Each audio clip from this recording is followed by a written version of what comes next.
Democracy didn't fail because of enemies. It almost failed because of the people who believed in it. In ancient Athens, the birthplace of democracy, fear, anger, and pride nearly destroyed the system that changed the world forever. This is the forgotten moment when democracy turned against itself. Athens was not just a city. It was an idea. For the first time in history, ordinary citizens debated laws, voted on war, and decided the fate of their leaders. This experiment inspired the modern world. But democracy is fragile, and Athens learned that lesson the hard way. As Athens grew powerful, so did its enemies.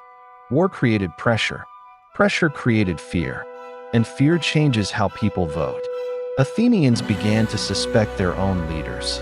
Generals were blamed for failures. Success was no longer enough. In a democracy, public opinion is king, and public opinion can be deadly. In moments of crisis, reason fades. Speakers learned how to manipulate emotion. Crowds rewarded confidence over truth. Charismatic figures rose, not because they were right, but because they were loud. Athens was still democratic, but it was no longer wise. Generals who won battles were executed for not recovering bodies. Commanders were punished for storms they couldn't control. Fear demanded sacrifice, and democracy provided it. These weren't tyrants making decisions. They were citizens, voting. Athens had laws designed to protect freedom, but those same laws were twisted. Exile, confiscation, public shaming. Anyone could become a threat overnight. Democracy was no longer protecting citizens. It was hunting them. Then came Socrates. He asked questions. He challenged authority. He refused to flatter the crowd. Athens didn't debate him. They condemned him. By democratic vote, the city executed one of the greatest minds in human history. Not because he was dangerous, but because he was inconvenient. Athens mistook popularity for truth. Short-term approval replaced long-term thinking.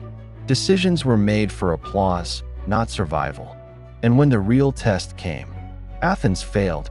During the Peloponnesian War, Athens gambled everything. The people voted for glory. They chose ambition over caution. The result was disaster.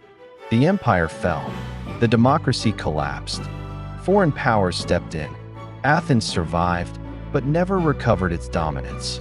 Athens proved something terrifying. Democracy doesn't die only from tyranny. It can die from fear, from misinformation, from emotion without restraint. Freedom requires responsibility, and responsibility is hard. The problems Athens faced are not ancient. They are human. Anger, fear, tribalism, short memory. The tools have changed. The instincts have not. Athens invented democracy, but it also warned us. Democracy doesn't survive because people have power. It survives only when people use it wisely.